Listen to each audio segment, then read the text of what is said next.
તો પોતે એક અલૌકિક દ્રવ્ય હતા. અલૌકિક એમનું પરિણમન હતું ને અલૌકિક એમનો પુણ્યનો વાણીનો યોગ પણ કોઈ અલૌકિક સાતિશય યોગ હતો. ગુરુદેવશ્રીને શ્રુતની લબ્ધિ હતી. કરનારને તો કોઈ કાનમાં અમૃતની ધાર કરતું હોય એવું મીઠું લાગે. કેટલાક જીવોને તો એવું લાગ્યું છે કે જાણે કોઈ દૈવી વાણી આવે છે. અસાધારણ એક યુગ પુરુષ જેવું ગુરુદેવનું વ્યક્તિત્વ હતું ને કર્તૃત્વ પણ એવું હતું. પરમેશ્વરની જગ્યાએ નિમિત્ત છે તો અખંડ મોક્ષ માર્ગને એમણે જીવંત રાખ્યો છે. એમના વચનોમાં એવો કોઈ જાદુ છે, કોઈ ચમત્કાર છે. જૈન અજૈન કોઈ બી ખૂણે ખાંચરે કોઈ પાત્ર જીવ હશે, યોગ્ય હશે, જીવનનું હિત થઈ જાય એવું અંદર તત્વ પીડ્યું છે. એમાં કાંઈ બે મત નથી. મોક્ષ માર્ગ સુધી પહોંચવા માટેનું જે તત્વ એમણે આપ્યું છે એમનો પરમ ઉપકાર છે. અંધરનો જીવ છે એટલે બારંગ રચવાના છે ભવિષ્યમાં. બહુ સૂક્ષ્મ નજર હતી કે વર્તમાન સમાજને ખરેખર શું જરૂર છે એમને બહુ જ્ઞાનમાં આવ્યું છે. એમના વચનામૃત બહાર પડ્યા ત્યારે ગુરુદેવ ફીડા થઈ ગયા, આફરીન થઈ ગયા. એક એક બોલમાં એકનું અધ્યાત્મનું અમૃત જ છે એમ કહ્યું તો ચાલે. ભાવનાનો વિષય સ્થાપીને તો એમને નિવેડો લાવી દીધો છે. એક રત્ન જ હાથમાં આવી ગયું એમ કહીએ તો ચાલે. ગુરુદેવ શ્રીના મહાપુરાણનું આ એક પાત્ર છે. સોનગઢની તીર્થભૂમિ, એ તીર્થભૂમિમાં સમ્યક દર્શન રૂપે સપૂત કોઈ નહોતો જાગ્યો, નહોતો પાક્યો. ત્યાં સુધી આગળ જે ધર્માત્માઓ થયા એ સોનગઢ ભૂમિમાં નથી થયા, જુદી જુદી ભૂમિમાં થયા. જ્યારે ગુરુદેવની જે સાધના ભૂમિ છે એ સાધના ભૂમિમાં સાધનાનું એક નવું કલગી યશ કલગી ઉમેરાણું અને એ ભૂમિ પણ ફલવંતી થઈ અને એક ફળ પાક્યું. એ સોગાનીજી છે. જે સોગાનીજીનું બહુમાન એ માત્ર એક વ્યક્તિનું બહુમાન નથી, એ સમ્યક દર્શનનું બહુમાન છે. અને જે જે સમ્યક દર્શન ધારક મહાત્માઓ ધર્માત્માઓ છે તે અનંતા ત્રણેય કાળના ધર્માત્માઓનું એમાં સન્માન છે.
यानी कर्म में और अपनी प्रारंभ के प्रारंभ से प्राप्त जो संयोग है जिसको नो कर्म कहते हैं, उसमें देह, कुटुंब परिवार, संतान, कपड़े और जितने भी सगे संबंध हो सब प्रकार उसमें वो अपनत्व करता है। अज्ञान दशा में वो अपनत्व करता है, अपना अपना उसको मालूम करता है, मेरा अपना करता है। जबकि भाव पदार्थ जीव स्वरूप तो नहीं है, ज्ञान स्वरूप तो जीव को ज्ञान स्वरूप है। ज्ञान अवस्था में ऐसा होता है जब आत्मा ज्ञानी होता है तब वो अपनापन नहीं लगता है। तो अपनापन क्यों नहीं लगता है, कैसे नहीं लगता है, क्या अनुभव में अपनापन क्यों नहीं रहता है, प्रकार से नहीं रहता है, इसका स्पष्टीकरण दृष्टांत देकर आचार्य महाराज ने इस तरह से दिया है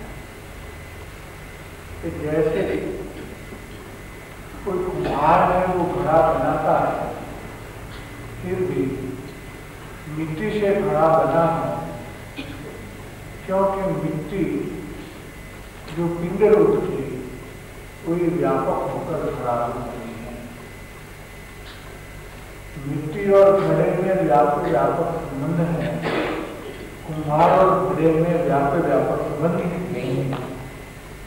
वैसे ही ज्ञानी पुरुष ऐसा अनुभव करता है कि मेरे भाव में तो व्यापक रूप से रहा हूं, अनादि से रहा हूं, अभी भी रहा हूं, लेकिन मैं रागादि कर्म में और शरीर आदि मोह कर्म में मेरी व्याप्ति नहीं है, ऐसा मैं अनुभव करता हूं। कैसे वो अनुभव ऐसा कर सकता है कि अपना जो ज्ञान स्वरूप आत्मा है, वो ज्ञान स्वरूप आत्मा में व्यापक रूप अपना अनुभव करता है।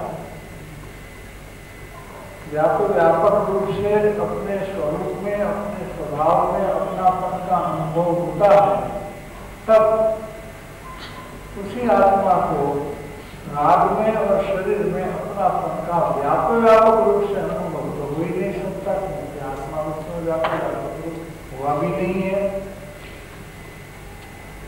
राग में आत्मा व्यापक रूप होता तो राग का नाश होने से आत्मा का भी नाश हो जाता।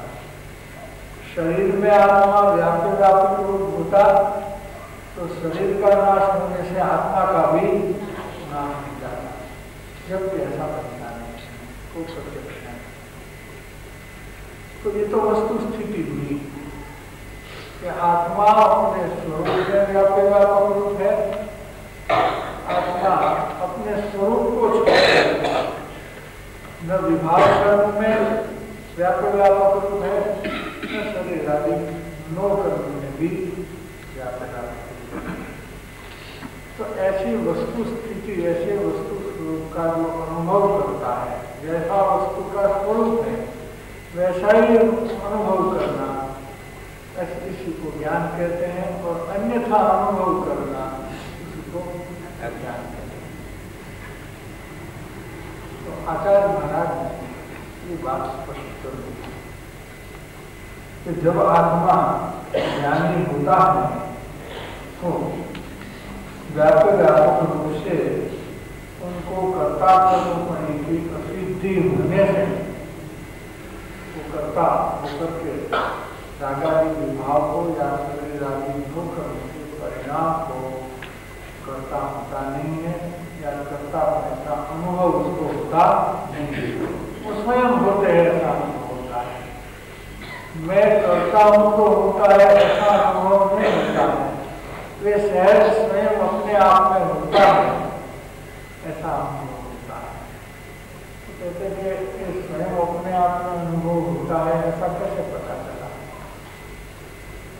इसका स्पष्टीकरण एक वचन में ऐसे दिया है कि परंतु करके, परंतु मात्र तुलना कराएगा, परंतु मात्र उज्ज्वल परिणाम के ज्ञान का कर्मपणे करता ऐसा अपने आत्मा को जानता है।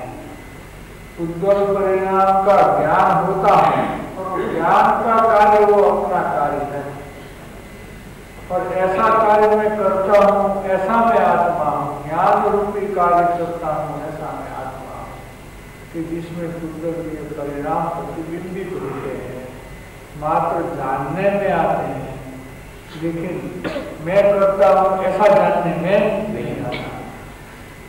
मैं भिन्न रहता हूँ और भिन्न रूप रहता हुआ मात्र उसका सिर्फ ज्ञान होता है।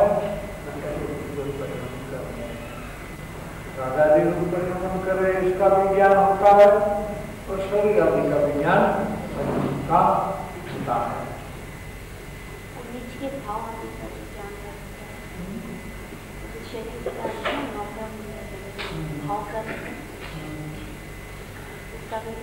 उसका भी तीनों कर्म जाने में दिया है। जल कर्म तो किसी को को ज्ञान में आता है। जल कर्म जो जल परमाणु है वो उतने सूक्ष्म है, वो सर्वस्व का ज्ञान का विषय होता ही नहीं, लेकिन उसके साथ जिसका संबंध है, ऐसे जो आत्मा के विभाव भाव है रागादि, वो बुद्धिग्राही होता है, और शरीर आदि जो स्थूल परिणमन करने वाले पुद्गल है वो बुद्धिग्राही होता है। दोनों ज्ञान में पर रूप जानने में आते हैं, जानने में अवश्य आते हैं, लेकिन पर रूप से जानने में आते हैं, क्योंकि उसमें अपना व्यापकपना अनुभव होता नहीं। व्यापकपना है भी नहीं और नहीं होने से अनुभव होता भी नहीं। इस तरह से आत्मा अपने स्वरूप की मर्यादा में रहता हुआ सिर्फ उज्ज्वल परिणाम को ज्ञान को करता हुआ, उज्ज्वल परिणाम के ज्ञान को करता हुआ ऐसा अपने आत्मा को जानता है।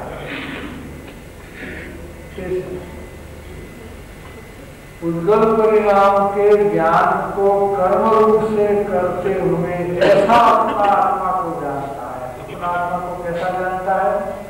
कि मैं तो ज्ञान कर रहा हूँ, जिसमें उज्ज्वल कर्म का जो भी पर्याय हैं वो प्रतिबिंबित हो रहे हैं। व्यापकपना दोनों में नहीं है। जैसे कि कोई कैमरा से किसी का फोटो लेता है, तो कैमरा में जिसका फोटो लिया जाता है उसकी छवि जैसी के वैसी आ जाती है। तो क्या कैमरा में तो जिसकी छवि लिया उसका व्यापकपना हुआ? नहीं। तो इसको पता भी नहीं होता है कि किसी ने बोला मैंने आपको फोटो खींच लिया, क्योंकि इनके तो व्याप्ति तो होती नहीं। कैमरा अपने आप में काम कर रहा है और जिसकी छवि आती है वो अपना परिवर्तन कर रहा है, क्योंकि छवि वैसी की वैसी आती है। ऐसा ज्ञान है, वो दर्पणवत है, उसमें छवि उठती है, लेकिन जिसकी छवि उठती है वो पदार्थ नहीं रहता है, उसके व्यापक संबंध होता नहीं।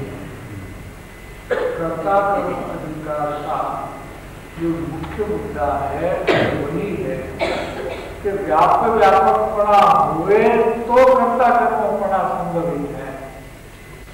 जिसका व्यापकपना नहीं हो तो उसका कर्ता कर्मपना भी संभवित नहीं है। तो द्रव्य कर्म और लोक कर्म अचेतन भी होने से उसमें तो चेतन का व्यापकपना नहीं होता। लेकिन भाव कर्म रूप जो रागादि है उसमें भी आत्मा का व्यापकपना नहीं है। वो बात समय साथी पिछोत्तरवीं गाथा में जो है वो अन्यत्र कहीं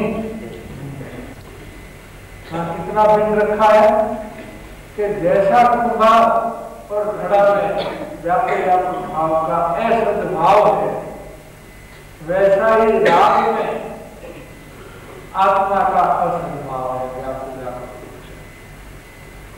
उतना दूर रखा है। ज्ञानी का स्वरूप है।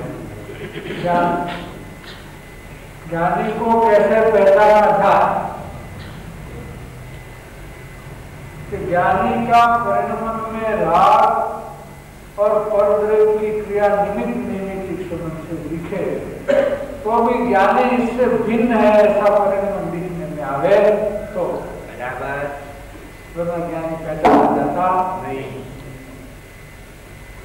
इसलिए देव कहते हैं कि जो अटपटी दशा है, कैसी दशा है? अटपटी दशा है। मोहे रीति लगी है अतापति, बाहर नारटी कर्तव्य को भोगे अंतर सुखरस घटा घटी। मोहे रीति लगी है अतापति बात विचित्र है, बिल्कुल अज्ञानी जैसा दिखा होता है। अपने से बात करते हैं जैसे दूसरे लोग बात करते हैं वैसे लोग बात करते हैं, ऐसा हमको अनुभव होता है। कैसे पता चले कि वो ज्ञानी है? तो अपने ज्ञान में उतनी निर्मलता हो कि उसके अंतरंग भिन्न रहने वाले ज्ञान में परिणाम को हम देख सके, तब तो पहचान सके ज्ञानी है। बराबर वरना ज्ञानी की पहचान हो सकती नहीं। तो ये जो भिन्न रहने वाला परिणाम है तो निर्मल परिणाम है। कैसा है वो? निर्मल। तो भिन्न रहने वाला ज्ञानी का निर्मल शुद्ध परिणाम है। निर्मल परिणाम को देखने के लिए भी देखने वाले में निर्मलता चाहिए। मलिन भाव से निर्मलता देखने में नहीं आती। जैसे मलिन दर्पण में प्रतिबिंब नहीं होता, जिस दर्पण पर मिट्टी लग गई हो उतनी तो प्रतिबिंब उठे ही नहीं, तो उसमें तो कोई दिखने वाली चीज नहीं है। लेकिन निर्मल जिसका ज्ञान है, ऐसे मुमुक्षु और ऐसे ज्ञानी, वो ज्ञानी को पहचानता है। अब वो निर्मलता कैसे आए, वो सवाल अवश्य हो सकता है। यहाँ वो प्रस्तुत विषय नहीं है, इसलिए उनको अगर लेना है तो हम चर्चा के रास्ते की चर्चा में देंगे। लेकिन निर्मलता आएगी तो ज्ञानी पहचाना जाएगा, और ज्ञानी पहचाना जाएगा तो आगे बढ़कर के स्वरूप भी पहचाना जाएगा। क्योंकि वो भी निर्मल है। हमारा आत्म स्वरूप भी पवित्र और निर्मल है, तो उनको जानने के लिए, पहचानने के लिए भी निर्मलता चाहिए। और तभी ज्ञान दिशा आ सकती है। इसके पहले ज्ञान दिशा को आ सकती नहीं।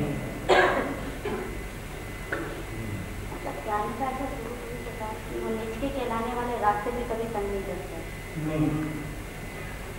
तो परम असंग तत्वमय परिणमन करते हैं। कैसे परिणमन करते हैं? कि अपना जो परम असंग चैतन्य तत्व है उसमय अपना रूप में व्यापक होकर के इससे बाहर अपने मर्यादा छोड़ के जाते हैं, राजयोग नहीं आते। जो उपयोग बाहर जाता है उस वक्त बाहर जाता है कि नहीं ज्ञानी, कि वो ज्ञानी का उपयोग नहीं है। ज्ञानी ऐसा कहते हैं तो मेरा उपयोग नहीं, बाहर जाए वो मेरा उपयोग नहीं। गुरुदेव एक दफे पालिताना पधारे थे। पालिताना को करीब हर संडे को जाते थे। तो फिर का आराम मिला है, इस स्वाध्याय करने के पहले थोड़ा घूमने को लिए पालिताना चले जाते थे। तो हम भी एक दिन साथ चले गए, गाड़ी में बैठ गए। पालिताना की जो तलेटी है वहाँ बड़ा पोता, क्या बोलते हैं उसको, चबूतरा, वहाँ बैठे 12 होते नहीं है, तो बिल्कुल निर्जन ऐसा समय रहता है।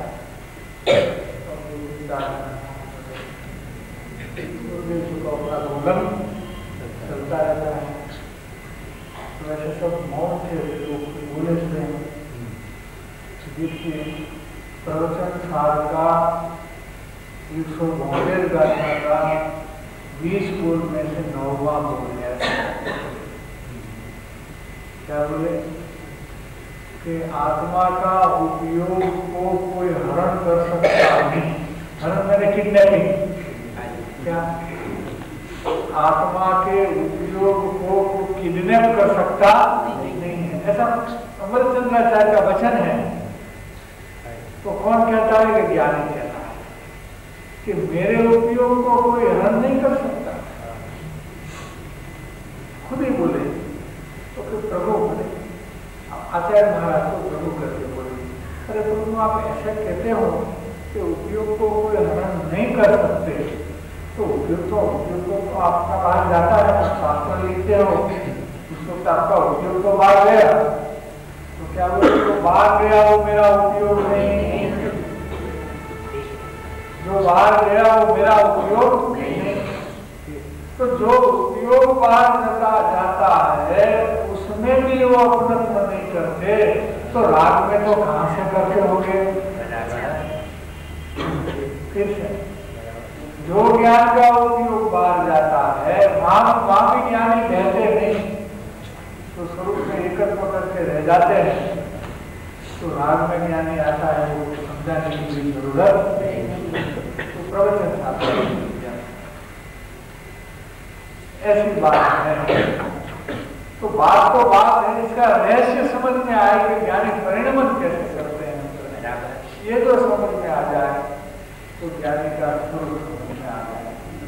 और ऐसी समझ बिना निर्मलता आती नहीं है। श्रद्धा अपेक्षा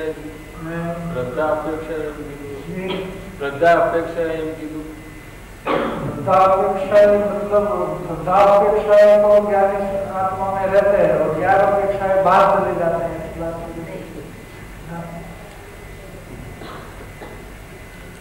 ज्ञानी को ज्ञानी के रूप में देखने की दृष्टि होनी चाहिए। जो बात मुद्दे की है वो है कि ज्ञानी को ज्ञानी के रूप में देखने की दृष्टि निर्मलता पूर्वक होती है। अगर वो दृष्टि होती है तो देखने वाले का निवेदा जाता है, वो ज्ञानी बन जाता है। परिणमन देखने वाले को परिणमन आ जाता है। बराबर जीवन का दृष्टांत है, पुलिस हो गया। गुरुदेव को परिणमते हुए देखा और वो परिणम गए। बोलते हुए सुना, ऐसा नहीं कहना चाहिए। तो प्रवचन सुनते नहीं थे, तो गुरुदेव को परिणमते हुए देखते थे। बुद्ध ने निर्मलता लेके आए तो उनको भी परिणमन हो गया। परिणमन को ले आने में सफल होता है, दूसरे से परिणमन होता नहीं। ज्ञान से ज्ञान की ज्योति जलती है, दिए से दिया जलता है, तो इसी का नाम है।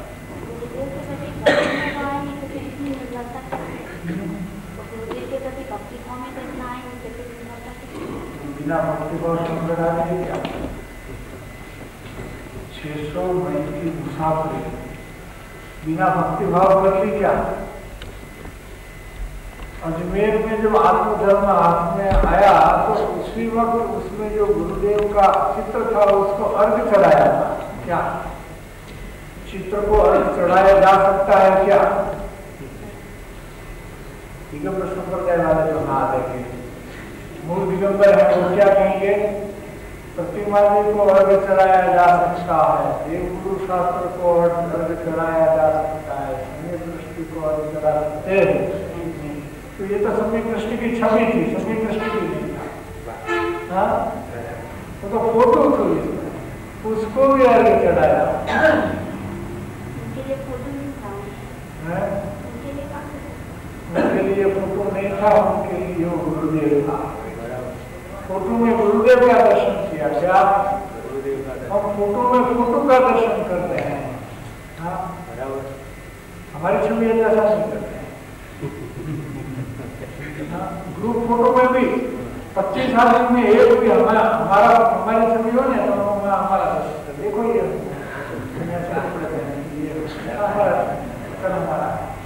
वहाँ फोटो नहीं दिखते हैं पर गुरुदेव का फोटो दिखता नहीं। गुरुदेव का आदर कर लिया, गुरुदेव का आदर कर लिया। कुछ भी समझो, भक्ति भाव उतना आया कि जैसे भगवान को अर्घ चढ़ाते हैं ऐसे गुरुदेव ने भगवान का दर्शन किया। सब बाह्य विवेक को भूल गए, सब बाह्य विवेक को भूल गए। बाह्य विवेक को भूलने का सवाल नहीं है, अंतरंग विवेक जागृत हुआ। क्या बराबर?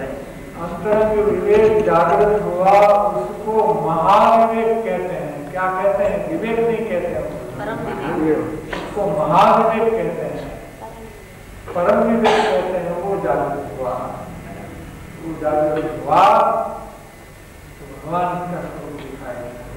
गुरुदेव के रूप में नहीं देखे, गुरुदेव को भगवान के रूप में देखे और सर्वस्व रूप में देखे। ठीक है, ऐक्य भाव ले लिया, सर्वस्व के रूप में।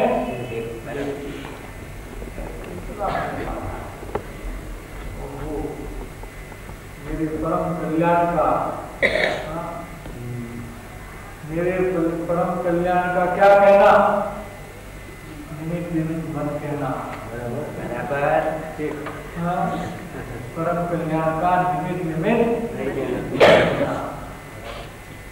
ये परम कल्याण के लिए मेरा सर्वस्व है।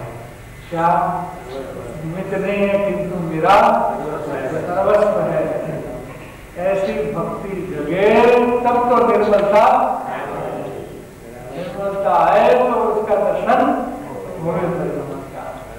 परिणमन का दर्शन हुए कि परमात्मा का दर्शन हुए। ज्ञानी है वो धर्मात्मा के लिए नहीं है, वो तो वास्तव में परमात्मा है। ज्ञानी तो परमात्मा है ऐसा दिखे तो मोक्ष मार्ग निकट है।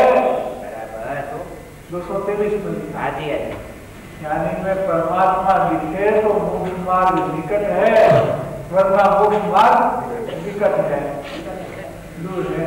आत्मा का परमात्मा में एक रूप हो जाना, एक रूप हो जाना। पराभक्ति है आत्मा को परमात्मा का एक रूप।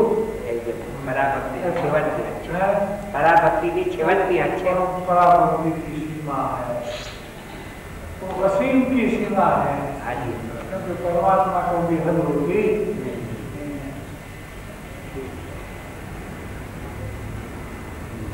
अब आगे कैसे हैं टीका का शेष अंश लेते हैं। क्या है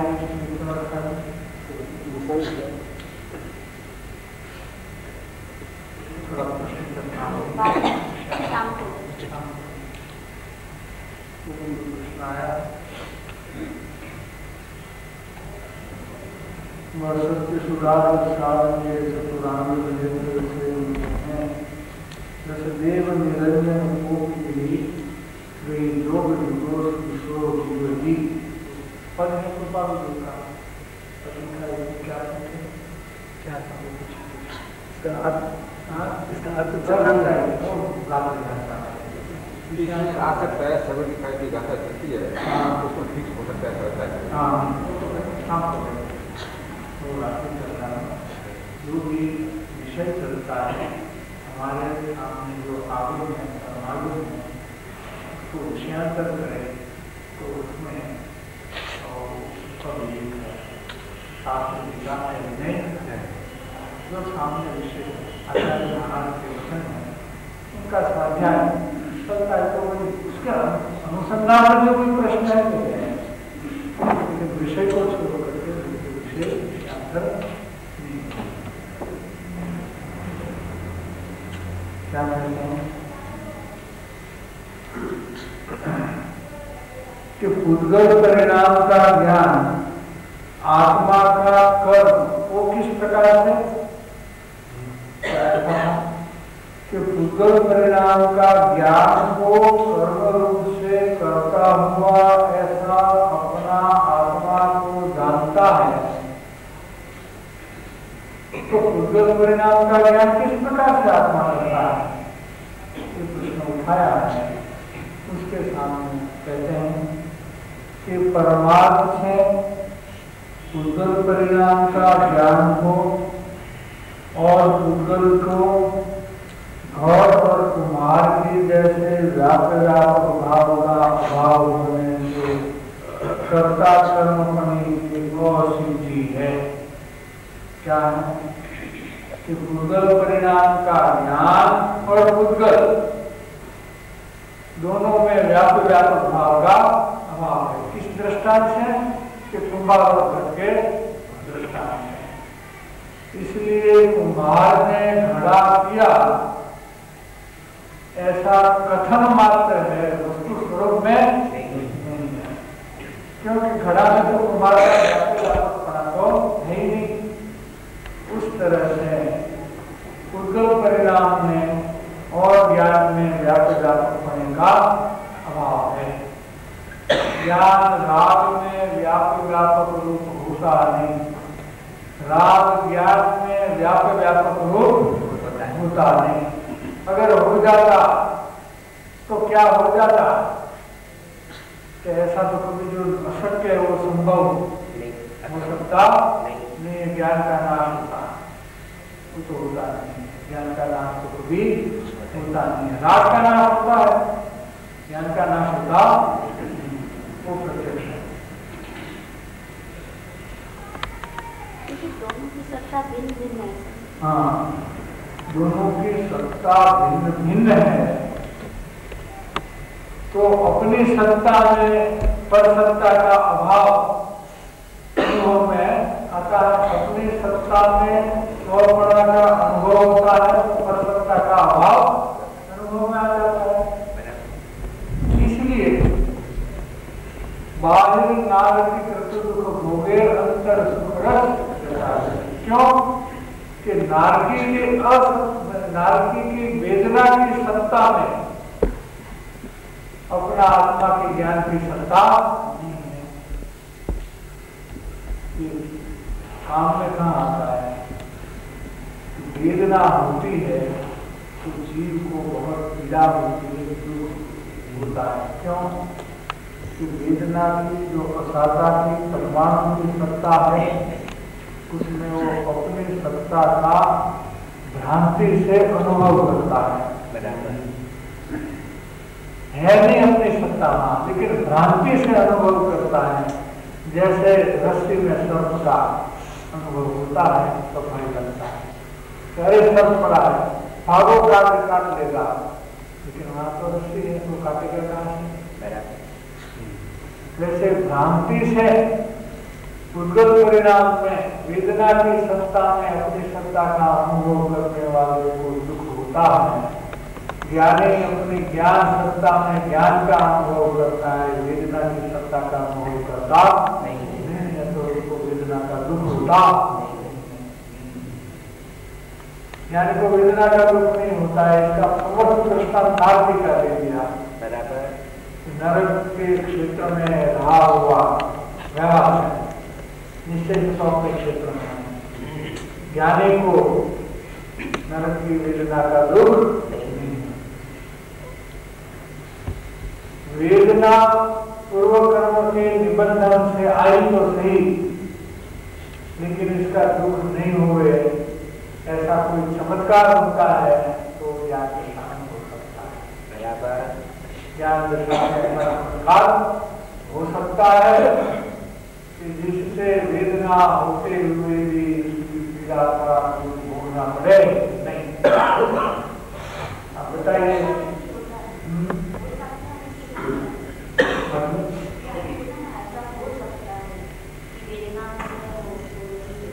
हाँ, ऐसा होता है और ऐसा हो सकता है, इसलिए कहते हैं कि अज्ञानी को वो बात समझ में नहीं आती, वो कैसे करता है, पीड़ा होती है और धीरे में नहीं होती है, ऐसा अनुभव कैसे आता है? ऐसा भी अनुभव आ सकता है और ज्ञानी को ऐसा ही अनुभव होता है, सहज होता है, उसी का नाम ज्ञान दशा है। वेदना થાય ત્યારે નિર્વિકલ્પ અનુભવમાં આવે એટલે એમ થાય કે નિરંતર विकल्प अनुभव में भी निर्विकल्प अनुभव तो क्षणार्ध रहता है, तो संस्था में निर्विकल्प अनुभव कितना है और वो भी समय में अंतराल होता है, वार्ता पर जल्दी आता भी नहीं है, देर लगती है उसमें आने में, समय बहुत लगता है, तो फिर क्या है? तो वेदना को अगर अज्ञानी भी वेदता है और ज्ञानी भी वेदता है तो क्या अंतर हुआ? देखिए, ये प्रैक्टिस तो मोक्ष दशा में हो जाती है, ये ज्ञान दशा है। मोक्ष की भूमिका में ये भिन्न पड़ने का, भेद ज्ञान का प्रैक्टिस पहले हो जाती है। बराबर। और इस प्रैक्टिस पर्याप्त मात्रा में होती है तो इसके फलस्वरूप में निर्विकल्प शुद्धोपयोग आता है। फिर उस शुद्धोपयोग तो क्षणार्ध में पूरा हो जाता है, आधी सेकंड भी नहीं लगती, इसके पहले पूरा हो जाता है और ज्ञान सविकल्प दशा तो उसकी ज्ञान धारा और कर्म धारा कर्म धारा है वो रागादि वेदना आदि जो भी करो वो कर्म धारा है। वो कर्म धारा में ज्ञान धारा का अभाव है, ज्ञान धारा में कर्म धारा का अभाव है, तो ज्ञानी ज्ञान में चलने शुरू करते हैं। जो रागा विवाह और वेदना है उसमें ज्ञानी का व्यापकपना है नहीं, इसलिए अनुभव गोचर भी होता नहीं है नहीं, फिर भी अनुभव गोचर होता है, उसको ज्ञान कहने में आता है। वो बात है। જ્ઞાન દશા પહેલા બી આ પ્રમાણેનું બાયર એપ્લિકેશન કરી શકે। हाँ, प्रैक्टिस तो वहाँ से मिली है और उस प्रैक्टिस का तो फल अभी आया है। ज्ञान दशा में तो प्रैक्टिस तो पहले हो चुकी है। हाँ, प्रैक्टिस से वो ज्ञान कला जो है वो हस्तगत हो गई है, ज्ञान कला हस्तगत हो गई है। ज्ञान कला जिस मेरे घटे जागी तो अंतर में सहज ऐसा એ દશાને કઈ દશા કહેવાય? એવી જે દશા થાય છે જ્ઞાન દશા પહેલા આ પ્રમાણે कोई सच्ची दशा है। जिस मोक्ष दशा में भिन्न पड़ने का पुरुषार्थ चालू हो उसी को मोक्ष दशा कहते हैं, और पुरुषार्थ की सफलता आती है तो ज्ञान दशा उत्पन्न हो जाती है और पुरुषार्थ आगे बढ़ता है। जैसे वेदना के बाद में जो पहले का निर्विकल्प दशा आती है तो उसके बाद में जो वेदना का जो प्रकार रहता है उसमें भिन्नत्व में किस प्रकार का फर्क रहता है? बहुत फर्क है। पहले जो होती है उसमें तो अंतर रहता है, वो तो चला था। ज्ञान दशा के पहले पुरुषार्थ के काल में भिन्नत्व का अनुभव करता है तो उसमें अंतर पड़ता है। ज्ञान का अनुभव और ज्ञान का अनुभव में थोड़ा समयांतर रहता है, और ज्ञान दशा में तो समकाल में भिन्नत्व रहता है, एक ही काल में। तो बहन जी का वचन उसका तीसरा बोल है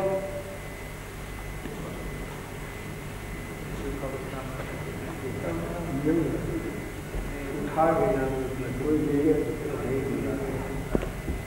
उसका तीसरा बोल ज्ञानी को वेद ज्ञान का विकल्प करना पड़ता है। दशा जो है वो केवल में दशा की होगी, तो घड़तर हो गया है, इसलिए विकल्प करना पड़ता। तो ऐसा तो अपन करते हैं, तो कोई ऐसी बात नहीं है कि नहीं हो सकती। जैसे कि दो लड़का आपस में खेलते हैं, लड़के तो खेलते हैं, इसमें एक पड़ोसी का है और एक अपना है, कहने का अपना है, एक अपना है। हाँ, देखो क्या होता है, विकल्प करना पड़ता है कि ये मेरा हो मेरा नहीं, विकल्प करना पड़ता है। हाँ, ऐसा विकल्प किए बिना भेद ज्ञान तो हो जाता है, मतलब निश्चय है, निर्णय है कि ये लड़का हमारा, ये लड़का हमारा। तो बिना विकल्प अपना पराया ज्ञान में हो ही जाता है। ज्ञान स्वयं ऐसा परिणाम होता है कि ये अपना एक पराया। वैसे ही जिसको निश्चय पूर्वक परिणाम हो गया उसको भी निश्चय कहते हैं, अनुभव हुआ उसको भी स्वरूप निश्चय कहते हैं। अनुभव पूर्वक होने वाला निश्चय, तो उसमें जो अपना है वो अपना रूप में और पर पराया है जो पराया के रूप में ज्ञान में ऐसे ही सहज आता है। विकल्प उठाना पड़ता नहीं है, सहज आता है, उसी को भी ज्ञान कहते हैं। पहले विकल्पात्मक थोड़ा सा। हाँ, सबसे पहले विकल्पात्मक होता है, इस स्वरूप की पहचान के बाद में सहजता आने लगती है और अनुभव के बाद तो सहज हो ही जाता है, सतत निरंतर। इस तीनों प्रकार अपने स्तर का रूप ज्ञान का स्तर है, वो अपने स्तर में समझ लेना है। क्या कहते हैं कि ऐसे भूगोल परिणाम के ज्ञान को और भूगोल और घट और कुम्हार की जैसे व्यापक भाव का अभाव होने से कर्ता कर्मपणा की रसिद्धि है। मैंने ज्ञान कर्ता और भूगोल के परिणाम कार्य ऐसा हो सकता है। और जैसे घड़ा और माटी का व्यापक भाव का सद्भाव होने से कर्ता कर्मपणा है, क्योंकि उसमें व्यापकपणा है मिट्टी और घड़े में। वैसे आत्म परिणाम को और आत्मा को व्यापकपणे का सद्भाव होने से कर्मपणा है। ना तो ज्ञान नहीं दिया, ना आत्म परिणाम दिया है। ज्ञान को क्या बोले? वो आत्म परिणाम है, जो आत्मा रूप परिणाम है, जो आत्माकार परिणाम है, जो स्वरूपाकार परिणाम है, वो आत्म परिणाम है। उसमें आपस में व्यापकपणा का स्वभाव है, इसलिए आत्मा अपने आत्म परिणाम को करता है। किंतु रागादि और कर्म के दोषों के परिणाम को कर सकता नहीं है और करता नहीं है, ऐसा अनुभव ज्ञानी को होता है। आत्म परिणाम बोलो, ज्ञान बोलो, आत्मभाव बोलो, सब एक ही बात। आत्म परिणाम, ज्ञान परिणाम, ज्ञानमय परिणाम और आत्मभाव, ये सब एक ही बात।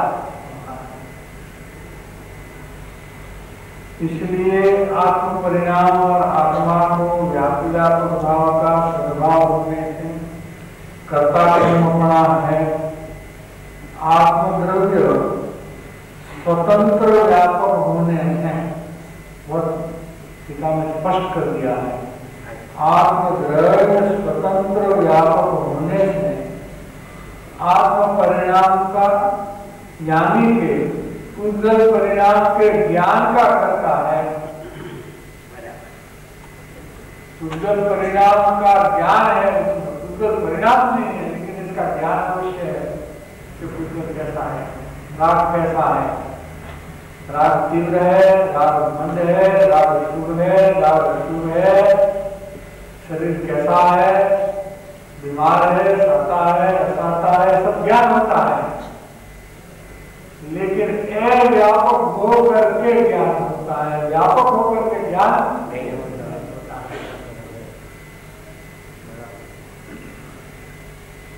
अगर अग्नि का प्रतिबिंब से दर्पण में अग्नि लग जाए तो दर्पण खत्म हो जाए, लेकिन दर्पण में अग्नि दिखाई देती है तो अग्नि का प्रतिबिंब है, अग्नि नहीं है। दिखे वो वैसे की वैसे दिखे, लेकिन अग्नि भिन्न रहती है, दर्पण भिन्न रहता है। इसलिए अग्नि में जलने का होता है, दर्पण में जलन होता नहीं है। जलन की क्रिया अग्नि में है, दर्पण में नहीं है। ऐसे पुद्गल परिणाम पुद्गल में है, उसका ज्ञान ज्ञान में है।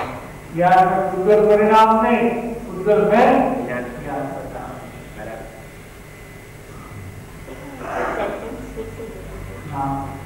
आत्मदृढ़ स्वतंत्र व्यापक होकर होने से, आत्मदृढ़ स्वतंत्र में किसी भी दूसरे के कारण से अपने व्यापकता ज्ञान में नहीं रखता।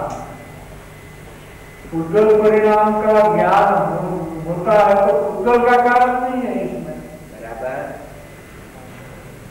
बहुत की बात दोहराते थे बार कि ज्ञान में ये प्रतिभाषित होता है, लेकिन वो जो ज्ञान निराकार ज्ञान हुआ वो गे के कारण से हरगिज नहीं हुआ है। क्या गे के कारण? गे का ज्ञान गे के कारण से नहीं है, पुद्गल परिणाम का ज्ञान पुद्गल के कारण से नहीं है। तो फिर किस प्रकार से स्वतंत्र है? आत्मज्ञान इसमें बिल्कुल स्वतंत्र है, बिल्कुल ही स्वतंत्र है, ऐसी बात है।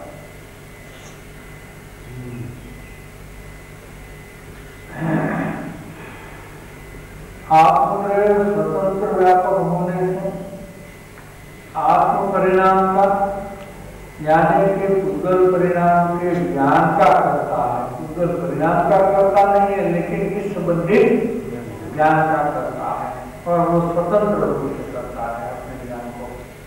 उसमें पुद्गल का कोई हस्तक्षेप नहीं है। लेकिन पुद्गल का निमित्त तो सही है। निमित्त माने क्या कि कुछ लेना देना नहीं। निमित्त को निमित्त से परतंत्रता का जिसको आभास होता है तो निमित्त का निमित्त के रूप में ज्ञान नहीं होता है। निमित्त से तो क्या है? अज्ञान में ऐसी बात है कि इसके कारण से मुझे राग द्वेष होता है। क्या अपना राग द्वेष के लिए अज्ञानी क्या होता है? उनका राग होने में उनका अपना दोष का आरोप और दूसरे पर लगाएगा हमेशा। वो पदार्थ की स्वतंत्रता को जानता नहीं है। यहाँ तो कहते हैं कि रागादि पर दूर रहो, दूसरे पदार्थ का ज्ञान भी स्वतंत्र रूप से आत्मा करता है, पर स्वतंत्र होकर के कभी नहीं करता, एकदम स्वतंत्र है। गुरुदेव ने एक वक्त प्रकाश किया था, निमित्त એટલે માત્ર હાજરી, માત્ર હાજરી, નિમિત્ત એટલે માત્ર હાજરી, बस मात्र उपस्थिति। उपस्थिति निमित्त में बगल में कौन सा पदार्थ का प्रभाव है उपस्थिति रूप में, उसका ज्ञान कराया है। आता है ना सूत्र, सर्वार्थ सूत्र में निसर्गात् अधिगमात् मा। देखो निमित्त से सम्यक दर्शन होता है। अधिगम मैंने निमित्त देवगुरु शास्त्र, देखो देवगुरु शास्त्र से सम्यक दर्शन होता है कि नहीं? सम्यक दर्शन वो लोग आत्मा का परिणमन आत्मा स्वतंत्र करता है। उसमें किसी की उपस्थिति थी और किसी की नहीं थी, संयोग में उतना ज्ञान कराया है। ठीक है, जो निसर्ग है उसको किसी की भी उपस्थिति नहीं थी, और अधिगम है इसमें देवगुरु शास्त्र में से किसकी उपस्थिति थी उसका ज्ञान कराया, और उसमें भी मर्यादा रखी। तो सच्चे देवगुरु शास्त्र सत्पुरुष ही हो सकते हैं, उसके अलावा दूसरा कोई हो सकता नहीं है। वो मर्यादा है।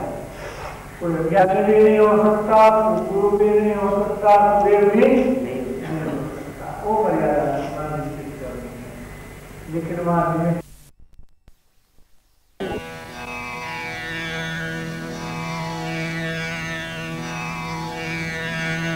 शांति के सागर नीति के नागर नेत दया के नागर ज्ञान ध्यान के निधान शांति के सागर नीति के नागर नेक शांति के सागर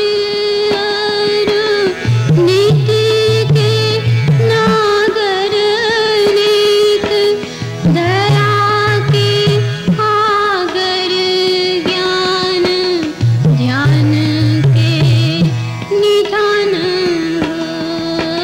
दया के आगर ज्ञान ध्यान के निधान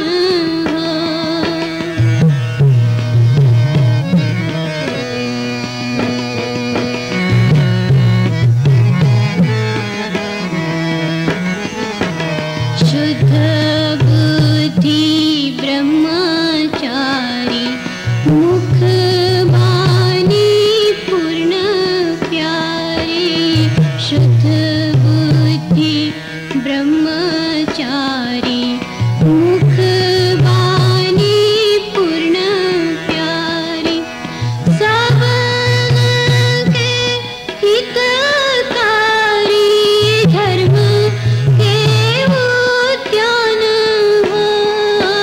सबन के हितकारी धर्म के उद्यान शांति के सागर नीति के नागर नेक दया के आगर ज्ञान ध्यान के निधान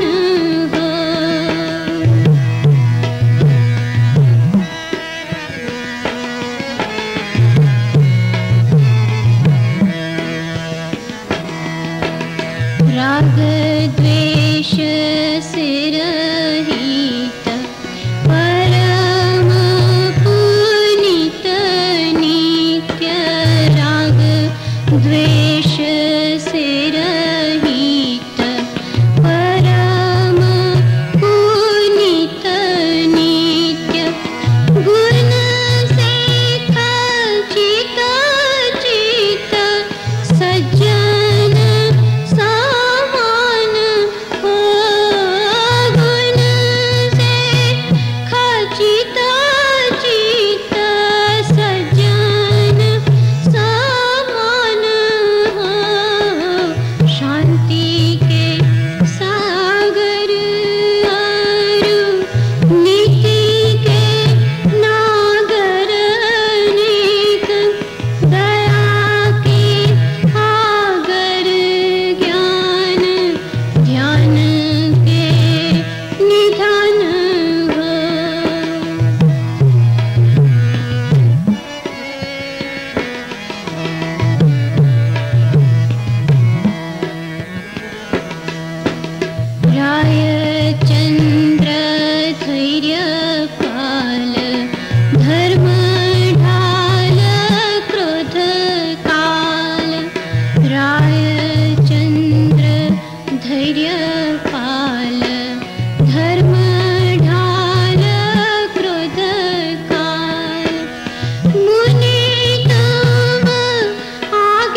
देव छता जेनी दशा भरते देहाती